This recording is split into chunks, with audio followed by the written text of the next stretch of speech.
This is Keith Gleason from Indie Comics Relay, back with another comic review. This week I am reviewing Plot Holes, the original graphic novel by Sean Gordon Murphy. Before I get into that, just a quick update on the Mighty Mascots campaign. I believe we are over, got about 230 packages left to ship. Or no, about 250, I think, are packages left to ship on the campaign. Last week we had a little bit of a road bump where it slowed production, but I'm back on schedule now, shipping out about 10 or 20 a week. So I've already seen on Twitter some people are getting the packages, so that's great to hear. On Johnny's front, he's going to be starting a Kickstarter very soon for Surrounded by Death #3. We should be seeing that sometime in July. So if you guys like Johnny and you like his work, if you like zombies, definitely consider checking that out when it goes live in July. All right, let's take a look at this week's review. This is The Plot Holes by writer-artist Sean Gordon Murphy. Colors by Matt Hollingsworth and Dave Stewart. And then lettering is by And World Design. Well, it says in the credits lettering and design. I'm not sure what the design part goes to. Maybe the design of like the fonts or something. I have no idea. I'd have to dig into that a little more. But yeah, this was a fun. I'm guessing it's an OGN because it's coming out as a graphic novel, but it was broken down into 5 parts with covers. So I'm wondering if, after, it was an Indiegogo project. So I'm wondering after if the campaign's fulfilled, if Sean is gonna, put it out in single issues through a publisher or something, or maybe he might even self-publish. I don't know. There was no plans or anything written on the Indiegogo, but this was it's a fun team adventure book. Just to give you a little bit of the plot, I don't want to do any spoilers because this is definitely a book that probably very few people have read at this point. I mean, I was a backer on this project, so I was able to get early access to the PDF yesterday. So it's not a lot of people probably have read this yet. So I just want to give a broad outline, and I want to show some of the covers from the chapter breaks, and then also a couple of pages. But like I said, I don't want to do any spoilers, so I'm going to keep this review very vague and not give out more than more than I have to.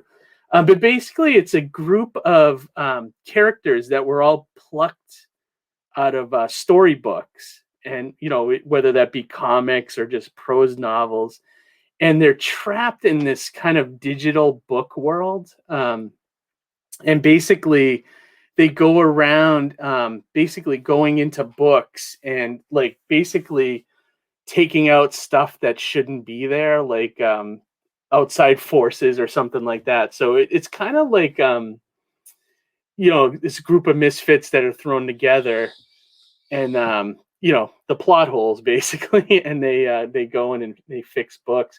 It reminded me a lot of, like it has like a Men in Black kind of vibe. And I think there was even a line in one of the issues or one of the pages talking about that.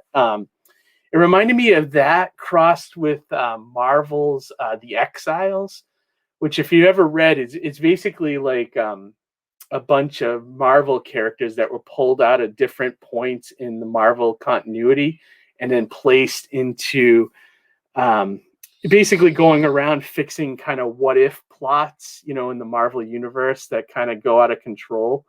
So Plot Holes reminded me a little bit of that.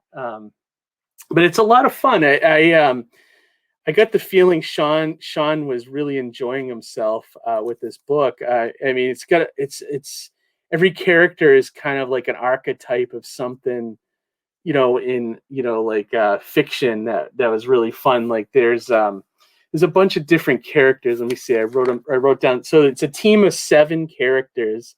The team leader is Ed, which is short for editor, which I thought was really funny.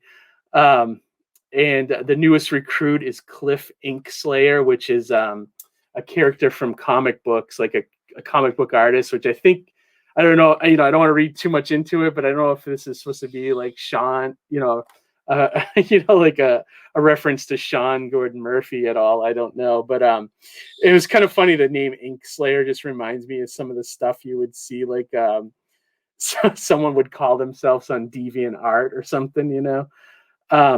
One of the other characters was called Johnny Manga, which was sort of like your typical manga character, like he looked like a cross between Naruto and something you would see in like Gundam or something like that.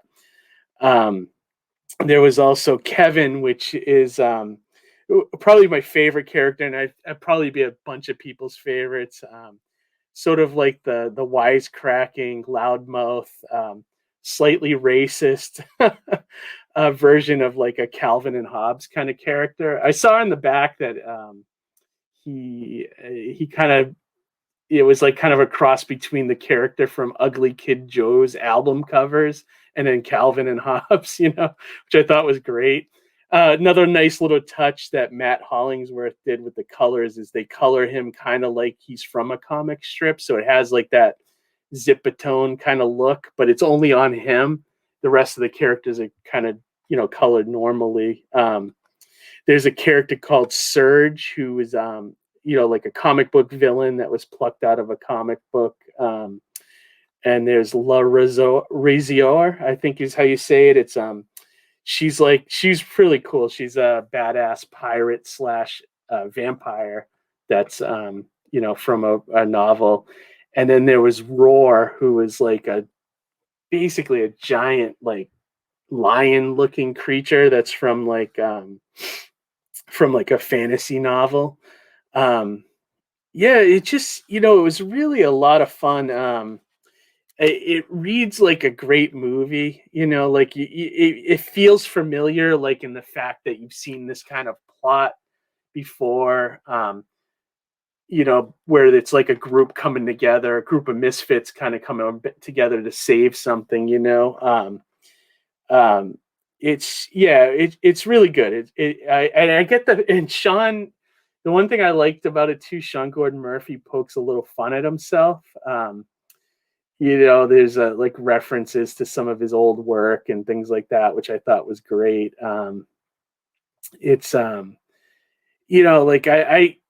I'm kind of a new fan of Sean Gordon Murphy. I discovered him. I read Punk Rock Jesus back in the day for Vertigo, but I didn't realize, I didn't really realize it was him at that time. I think when I started to really pay attention to him was when he did Batman the White Knight, the first miniseries. And then I was a fan after that. I got the second miniseries, and then I got most recently the Harley Quinn one that's set in that universe, but he's the writer on it, not the artist. Or he's a co-writer, I should say.